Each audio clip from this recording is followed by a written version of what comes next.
ದೆಹಲಿ ಪ್ರವಾಸಕ್ಕೆ ಸಂಬಂಧಪಟ್ಟಂತೆ ಮಾಹಿತಿ ಬಿಚ್ಚಿಟ್ಟಿದ್ದಾರೆ ಡಿಸಿಎಂ ಡಿ ಕೆ ಶಿವಕುಮಾರ್ ಅವರು. ನಾನು ಸಿಎಂ ಇಬ್ಬರು CR ಪಾಟೀಲ್ ಅವರನ್ನು ಭೇಟಿ ಮಾಡಿದ್ವು. ನಮ್ಮ ಸಮಸ್ಯೆಗಳ ಬಗ್ಗೆ ಹೇಳಿದ್ದೇವೆ. ಅವರಿಗೂ ಎಲ್ಲ ಅರ್ಥವಾಗಿದೆ. ಇಲ್ಲಿ ಮೇಕೆದಾಟು, ಭದ್ರಾ ಮೇಲ್ದಂಡೆ ಯೋಜನೆ, ಮಹದಾಯಿ, ಎತ್ತಿನಹೊಳೆ ಯೋಜನೆ ಬಗ್ಗೆ ನಾವು ಮಾತನಾಡಿದ್ದೀವಿ. ಎಲ್ಲರನ್ನ ಕರೆಸಿ ಮಾತನಾಡ್ತಕ್ಕಂಥ ಭರವಸೆ ಕೊಟ್ಟಿದ್ದಾರೆ ಅವರು. ಭದ್ರಾ ಮೇಲ್ದಂಡೆ ಯೋಜನೆಗೆ 5,300 ಕೋಟಿ ರೂಪಾಯಿ ಬಿಡುಗಡೆ ವಿಚಾರ ಇದೆ. ಇಲ್ಲಿ ಹಣ ಬಿಡುಗಡೆ ಬಗ್ಗೆ ಕ್ಯಾಬಿನೆಟ್ಗೆ ನಾವು ಕಳಿಸಿದ್ದೀವಿ ಅಂತ ಹೇಳಿದ್ದಾರೆ. ಎತ್ತಿನಹೊಳೆ ಯೋಜನೆಗೆ ಅವಕಾಶ ಕೊಡಲೇಬೇಕು ಅಂತ ಹೇಳಿ ಡಿಸಿಎಂ ಡಿ ಕೆ ಶಿವಕುಮಾರ್ ಹೇಳಿದ್ದಾರೆ. ಡೆಲ್ಲಿ ಪ್ರವಾಸ ಎಲ್ಲರೂ ಸೇರಿಸಿ ಮಾತಾಡ್ತೀನಿ. ಡೆಲ್ಲಿ ಪ್ರವಾಸ ಭಾಳ ಚೆನ್ನಾಗಿ ನಾನು ಮುಖ್ಯಮಂತ್ರಿಗಳಿಬ್ಬರು ಸೇರಿ CR ಪಾಟೀಲ್ರ ಭೇಟಿ ಮಾಡಿ ನಮ್ಮ ಏನು ಸಮಸ್ಯೆ ಬಗೆಹರಿಸಿದೆ ಅಂತ ಹೇಳಿದ್ದೇವೆ. ಅವ್ರಿಗೆ ಅರ್ಥ ಆಗಿದೆ. ಪ್ರಯಾರಿಟಿ ನಾವು ಕೂಡ ಟ್ರಿಬ್ಯುನಲ್ ಅವಾರ್ಡ್ ವಿಚಾರದಲ್ಲಿ, ಮೇಕೆದಾಟು ವಿಚಾರದಲ್ಲಿ, ಎತ್ತಿನಹೊಳೆ ವಿಚಾರದಲ್ಲಿ ಮತ್ತು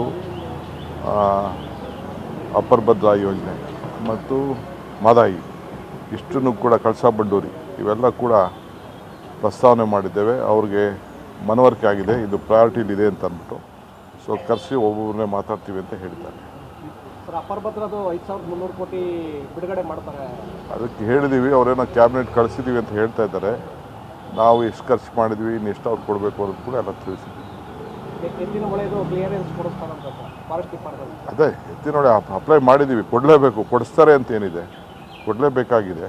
ಇಟ್ ಈಸ್ ಎ ಡ್ಯೂ